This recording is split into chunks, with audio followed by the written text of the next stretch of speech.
itong gusto ko kay candidate JC De Los Reyes, no?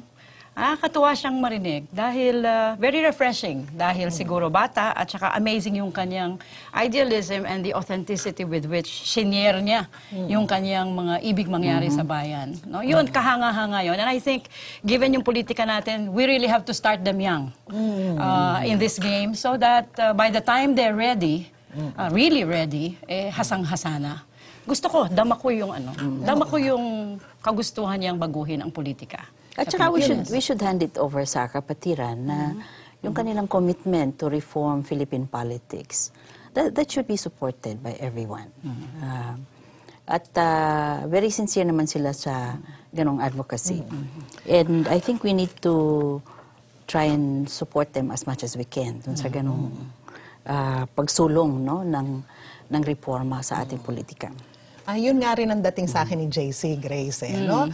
Yung bang ang pakiramdam mo, hindi siya nagsasalita to please a public or to get votes. Pero he speaks from the heart. Ano? What you see is what you get. Very authentic yung idealism. Kaya nga authentic ako, ginamit ko yung word na yun kasi talagang siya yun eh. Exactly. At his stage in his life right now. He's genuine, he's authentic, he's sincere. No? So yun siguro ang biyaya ng pagiging bata. No? Kaya lang, ang isang nararamdaman ko, lalo na nung nagkikwento siya, kung ano ang pinaka-perplexing na karanasan sa kanyang buhay, parang burdened na burdened siya nung kanyang desisyon na tumakbo bilang Pangulo. Ang metaphor niyang ginamit ay para itong cross. It's like a cross that he has to carry. Ano?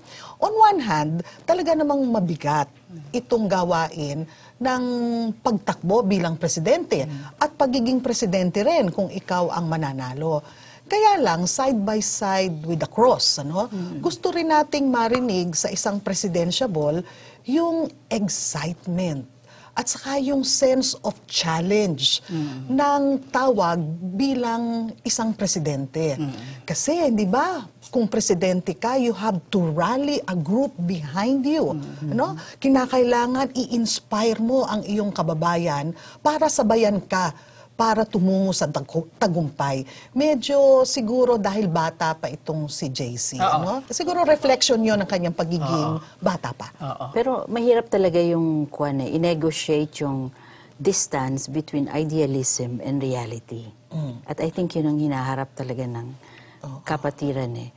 Yung what it means to negotiate with the realities of Philippine politics without compromising yung kanilang mga standards and ideals. Yeah, for example. That always is a difficult task. Yeah. For example, ang kapatiran avowedly is Catholic. Yun ay isang bagay na hindi nila dinideny, ano? Kaya makikita yung framing ng kanilang mga party platform where God is in the center of politics. Kahit yung framing noon makikita mo is very religious and very Christian yung perspective. Pero very Catholic din at the same time. No? And given political parties, of course, may mga interest at sariling platform yan. Pero political parties are supposed to aggregate interests. No? So, yung para sa akin, yung dating na masyado kang Katoliko at saka yung dating na masyadong ang framing religious, no?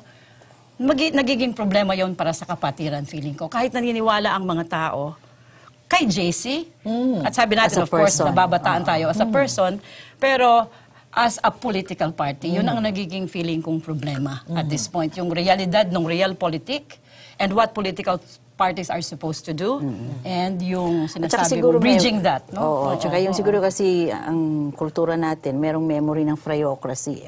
Ay, oo. And so, that's right. I think yung mga tao hindi masyadong nagre-resonate dun sa idea ng Catholic na political party or an evangelical political party for that matter. It conjures kasi yung mga medieval ideas ng Christendom, yung church, overruling yung secular society. Kaya sa tingin ko, may malaking balakid dun sa ganung bagay. Pero ang sense ko, very good political material itong si JC. Ako din. Kaya itong liderato natin, for Give him sure, a few he more won't years. make it as a president.